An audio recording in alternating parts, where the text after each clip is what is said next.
O maior rombo que Lula deixou para a nação brasileira não foi o rombo financeiro, que foi gigante, que foi imenso. Não foi o rombo do triplex, do sítio de Atibaia, da Petrobras, o rombo do BNDES ou dos fundos de pensão, ou o rombo das estatais que ele pilhou impunemente por anos.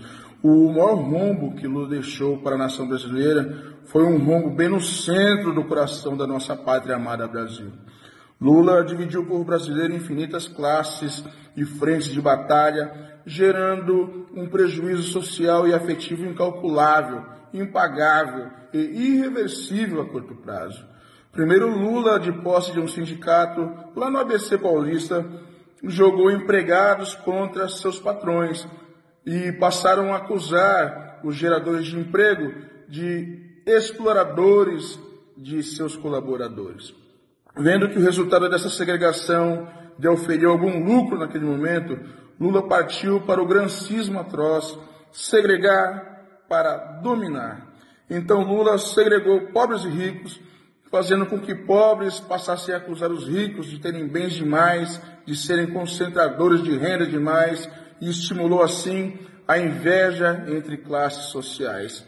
Lula segregou pretos e brancos, trazendo os negros para o seu lado e fazendo com que os negros passassem a acusar todos os brancos que não fossem puxa-sacos de Lula de serem racistas.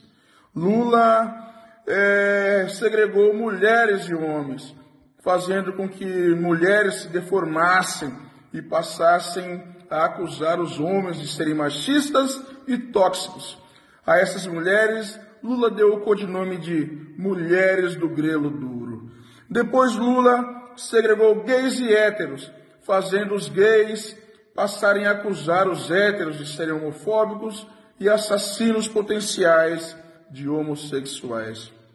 Aí Lula segregou indígenas e produtores rurais, fazendo com que indígenas doutrinados e aqueles pseudo-sem-terras passassem a chamar os fabulosos produtores de alimentos do Brasil de invasores de terras indígenas.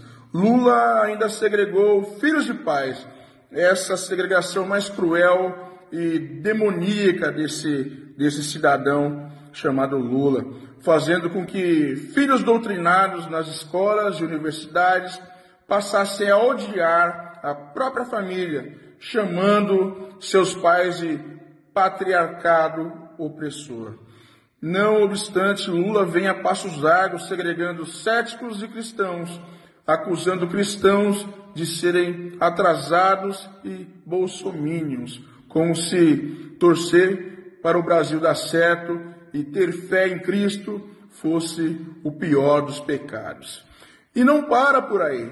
Lula aparelhou o poder judiciário, aparelhou as universidades públicas, aparelhou as redações de jornais, comprou a classe artística com recursos da Lei Rouanet, sentou em cima das dívidas tributárias da Rede Globo, que passou a ser um canhão de fake news da esquerda, tomou para si a Constituição Federal e se tornou um ex-criminoso inocente, um inimputável ex-presidiário do dia para a noite, com a anuência lamentável, lastimável do Supremo Tribunal Federal Brasileiro.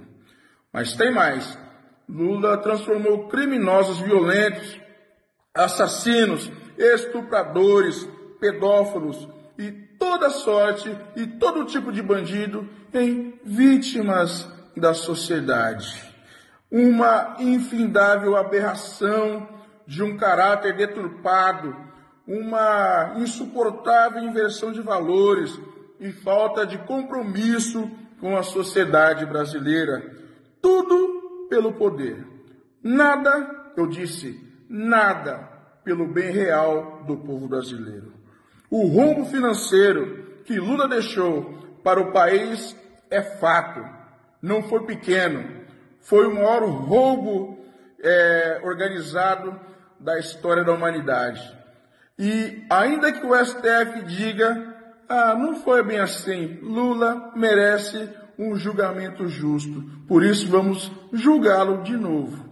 Mas o pior de tudo foi o rombo no coração do Brasil, deixado por esse discípulo de Fidel Castro e de Hugo Chávez, que é infinitamente mais difícil de ser revertido, pois o Brasil é uma pátria socialmente esfacelada e espiritualmente em guerra. E o homem culpado de tudo isso se chama Luiz Inácio Lula da Silva e seus asseclas, e seus seguidores, e seus fanáticos sectários. Ou lutamos por liberdade e justiça agora, ou teremos que lutar para conseguir comida na lata do lixo dessa elite comunista amanhã ou em breve, como já acontece em Cuba, na Venezuela, na Argentina e países afins dominados por ditadores, por sacanas comunistas. Muito obrigado.